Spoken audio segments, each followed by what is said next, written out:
A female firefighter commits suicide by hanging herself. This in the wake of vicious online comments made about her. I'm back with Annalise, Ariva, Steve, and Pat. On the phone, I have Jeff Dill, founder of the Firefighters Behavior Health Alliance. Jeff, I wonder if you have any theories about what happened here.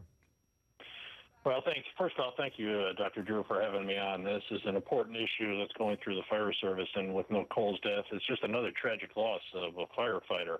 And you have to understand that firefighters, neither male or female, and I was just going through my stats of the 803 that we have validated in the past years, 45 being females. It starts with a cultural brainwashing in the fire service, and male or female, and we are trained to be strong, brave, courageous, not ask for help. So if the alleged accusations are true that she was being harassed or bullied, she might not have said anything to anyone because our training is... And Jeff, is this often on the heels of even some post-traumatic stress, perhaps, from having, first responders have to see and get involved in things that are overwhelming, shattering, awful, and then again, they're not supposed to react to that. Right, and that's true, Doctor. These things that we're seeing nowadays, and I was watching your story about the family slaughter in Ohio, these are more and more. You start talking to firefighters going through these issues, and we're supposed to bury our feelings and to be strong and not to be the weak link.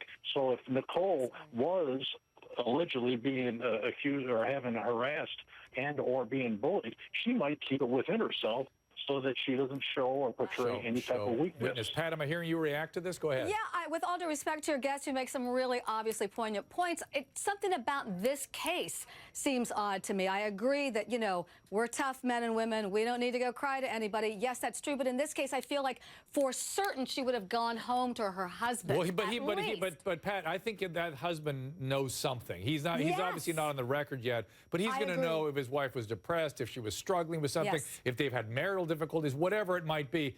I could just see it on this poor guy that he knows a little bit that we're going to learn about as time goes along. Steve, you agree with that too? Yeah, I think there's too much that we don't know right now, and we have to go down every path, and one of them is the internet, and find out where this was coming from and whether it had a material effect. I hope it wasn't her colleagues. I just hope it wasn't her colleagues. She's doing this amazing thing for her community, and the thought of dealing with that, I don't want to call it bullying, it's sexual harassment in the workplace, and dealing with that hostile environment, it makes me feel so badly for her.